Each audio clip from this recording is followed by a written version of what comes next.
So something that hit me the other day is that out of all of the games that I talk about on this channel, a lot of them tend to be aggressive, high-octane, or just generally complex affairs. Now there's nothing inherently wrong with that, but as much as I appreciate games that really require a deeper investment to appreciate its mechanics or its story, I also like games that you can just kinda chill with. You know, games where I don't have to memorize a bunch of complex mechanics or mentally track like a dozen different characters to understand what's going on in the story, or games that I don't have to get good enough that I'm not going to jump into a multiplayer session with friends and completely destroy the KD ratio. So that's what today's video is all about. Really, I just wanted to highlight a few titles that are just relaxing, or whimsical, or not at all stressful that you can indulge either as a palate cleanser between more complicated games, or just to kind of chill out with after an especially long day. And one of the best games that I've found lately to play after a really long day is A Short Hike. Now, A Short Hike is a fairly recent pickup for me that I grabbed during Steam's summer sale. The setup is that you play as a bird named Claire who heads to Hawk Peak Provincial Park for the summer. After a quick ferry ride to the park where you meet up with your aunt who works as a ranger for the park, you decide to hike to the summit of Hawk Peak Trail. You can beeline the goal if you want to, or a better idea might be to simply explore the park and see what you find. There's no rush whatsoever in A Short Hike, and as soon as you get there, your aunt makes a point of telling you that you have no cell reception, and I absolutely love that because it just reinforces the idea that you're there to chill out and disconnect. As you jog, swim, or glide through the world, you'll meet a variety of interesting characters and take on lightweight side activities at your leisure. And as you wander around the world, you'll find golden feathers that allow you to climb higher or gain extra jumps, but for the most part you'll just be exploring this really gorgeous open world completely at your discretion without any rushing to speak of. And it really is a gorgeous world to get lost in with vivid colors and weather effects and just a relaxing dynamic soundtrack. On the technical side of the graphics, the game has this jagged sort of look that really feels like a callback to the 3D graphics of early Nintendo DS titles, which I thought was hilarious because I remember playing those early portable 3D games and thinking how much better it would be without those jagged edges. But seeing it here just made me feel sort of nostalgic for it, and while you can disable this in the menu and make the graphics super smooth if you want, I decided not to, instead just playing the game the way I thought the developers intended.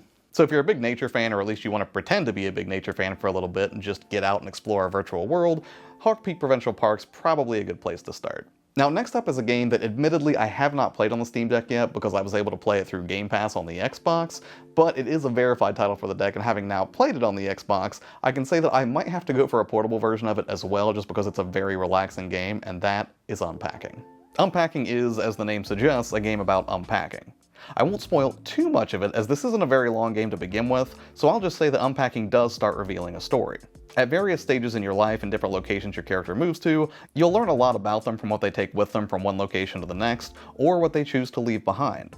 And the whole thing is presented in a gorgeous isometric pixelated aesthetic. The gameplay loop is pretty straightforward. You open a box, take stuff out of the box, and arrange it in whatever way you find pleasing among the various rooms in each location. For the most part, it controls well and is as simple as placing objects where you think they should be. And you do have some flexibility here with a lot of the items, but occasionally Unpacking will give you a gentle nudge that a certain object needs to be placed in a different location as needed. This game scratches a very particular itch for me because I personally love being organized, and honestly, like, my perfect non-gaming related just chill out day would be just like cleaning out a closet or reorganizing this space or something while listening to podcasts or something in the background. So if you too are a big fan of things being organized neatly and a more subtle approach to storytelling, Unpacking might be worth a look. So while Unpacking is about being organized and making sure there's a place for everything and everything in its place, this next game is about messing absolutely everything up, and that is Donut County. In Donut County, you'll control Mira, a girl who works at a local donut shop in Donut County, for BK, a raccoon. And believe me when I say the story only gets weirder from here. And that's because BK is completely obsessed with a new mobile app and earning points to get a quadricopter drone. But unfortunately, while he thinks he's scheduling donuts to be delivered to the residents of Donut County to earn more points, he's actually sending literal holes that swallow up anything and everything. You know, I feel like I could say absolutely nothing else about this game, and the premise alone would be enough to warrant some playtime. And if you decide to give it a shot, you'll find that it's a lot like a reverse Katamari Damacy, where instead of rolling everything up, you're manipulating a hole across a variety of self-contained locations to swallow up bigger and bigger objects. And every time something drops down the hole, it gets just a little bit bigger until eventually, well, you just keep disappearing larger and larger stuff, including people, cars, houses, and so on. And all the while, you'll be increasing BK's rank towards his precious quadricopter, or filling in your Trashopedia to trash everything that you've dropped down the hole so far. It has a really simple art style, and a lot of the fun comes from just seeing how the story plays out and what interesting characters you'll meet along the way. As mechanics go, it doesn't get much simpler than just moving a hole around, so while you might put the residents of Donut County into a pretty stressful situation, you can just kick back, relax, and watch a weird little story with colorful characters unfold. Next up is another game with a variety of colorful characters, and from an ambiance perspective, it might be the most chill game on this list, and that is Coffee Talk. Coffee Talk is a visual novel game where you play as a barista in Seattle in the year 2020. However, this is an alternate modern fantasy take on Seattle, where in addition to serving up humans a hot cup of joe, you'll also encounter orcs, vampires, mermaids, and a slew of other high fantasy characters. You'll split your time between serving up a variety of beverages and listening to your customers tell their stories. And while it's filled with fantastical over-the-top fantasy tropes, most of the stories you'll listen to are grounded and human. You'll hear people talk about their relationship problems, their hopes and dreams, struggles at their job, and all under the canopy of a quaint, rainy coffee shop. Most of the interactivity comes from hitting dialogue prompts, but mixing up people's favorite drinks is fun too, and you can even make latte art if you want. The whole thing is steeped in an anime pixel art aesthetic and set to a relaxing lo-fi soundtrack. So if hunkering down in a coffee shop with your favorite drink while it's pouring the rain outside sounds like your ideal chill day, Coffee Talk should definitely be on your list.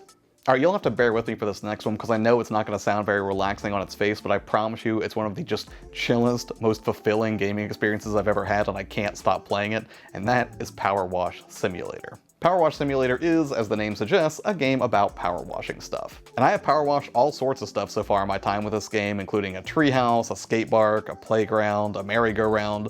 But not every job you take on in the career mode is like a giant sprawling structure. Sometimes it's just something as small as a dirt bike that you need to spray off.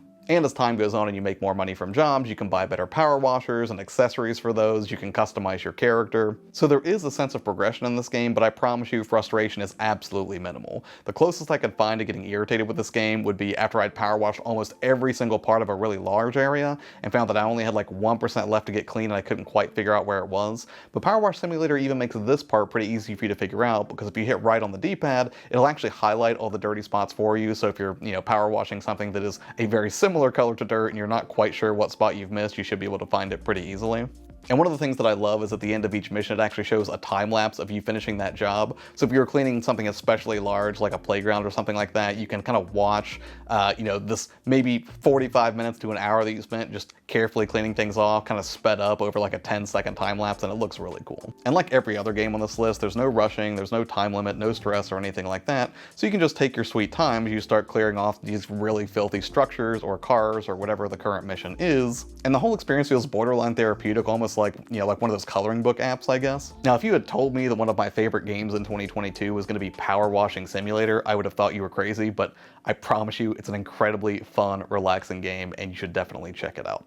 Alright, so that's it for this one. Again, I just thought it would be fun to go over like 5 or 6 different games that were just very chill, very relaxing, and would not stress anybody out who ever played them. Hopefully I hit the mark with this one, but let me know in the comments below if you have some other relaxing experiences for the deck that should have been on this list, because I love relaxing experiences myself, and I will not turn that down. But yeah, as always, thanks for taking the time to watch these videos. It means a ton to me. Take care, and I'll see you on the next one.